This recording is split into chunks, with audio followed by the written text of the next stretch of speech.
Okay, in order to talk about population, we have to do what? We have to go where? Back to, any 80s kids here with me? Come on. Back to the future. Back to the future. Every time a buyer asks you about inflated prices, I want you to think of that, Back to the Future. Let's go. Ready?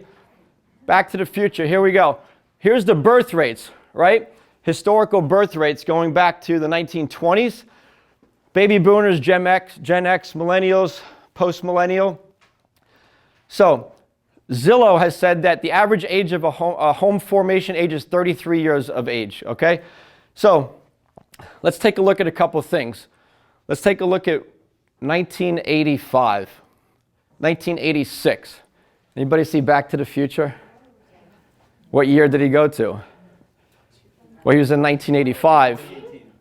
But he was in 1985 when it started, so anyway. The movie was released in 1985, so he was going back to the future. 1985, 33-year-olds today, look at the birth rates, okay? Look at what happens. See this trend of population? So in about 1985, 1986, there was an increase in birth rates. And stay with me on this because this is an important piece of the presentation. Birth rates increased exponentially year over year over year over year. So if the average home buyer age is 33 years old, according to Zillow, it could be 32, 33, 34, but about 33 years of age, we're going to go to that in a second. Look at what's happening when those people turned 33 years old, born in 1985, 1986. Anybody have a calculator? 1985 plus 33 puts them where? Right about here. Household growth. What do you see taking place? It's growing. Expected 21, 22, 23. Household growth is expected to increase solely as a result of birth rates. So if you compare population to household formations and you go back to births, this took place then.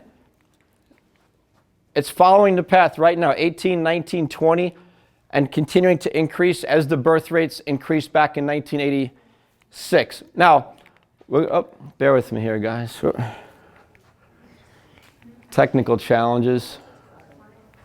Okay, so let's go back to 1973. And what I'm trying to do is show a trend between population and home purchases. Understand this concept. Go back to 1973. We see it was up, tapered off, leveled out for several years. Anybody know why? What could have caused that? Sir? The passing of the Roe versus Wade. Great answer.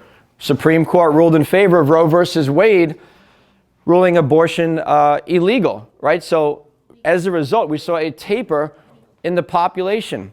It's a whole other topic, but we saw a taper in the population, so it kind of leveled out, and then it came back up again. So that person was born in those were 1973, 74, 75, which at 33 years of age would put them right about 2006, 2007, 2008. What do you notice happened here with population? With household formations, what do you notice? You see how it mirrors the birth rates? What also happened in about this 2006 era in the mortgage industry? There was an implosion, right? There was an inverse credit and inventory scenario. So we had too many homes for sale here, not enough buyers. We had massive amount of inventory, not enough people to purchase the homes, and then the whole creation of the credit crunch took place.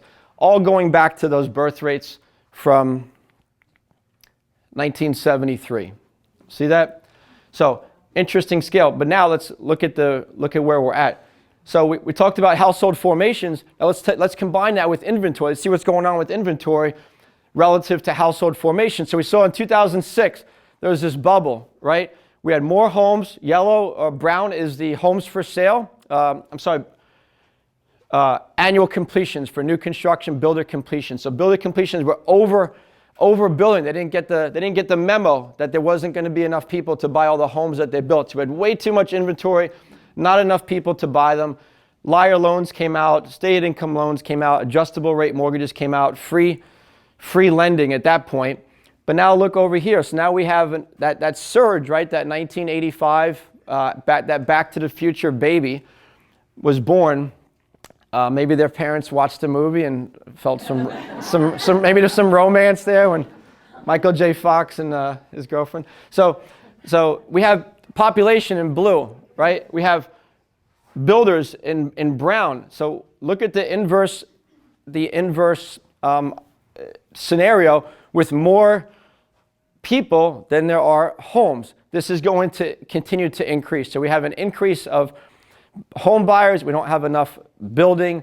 And the reason I say this is because when we have that question asked of us about, should I make an offer over asking price? Is the housing market going to crash? Is this a bubble? The data supports that it's not a bubble. That's not to say it's not going to taper off, and we'll talk about that in a second, but the data supports that there's just more people than there are homes. So math, right? Math supports that there's a higher demand for something, that it's going to drive prices up. That's a fair statement in any space, right?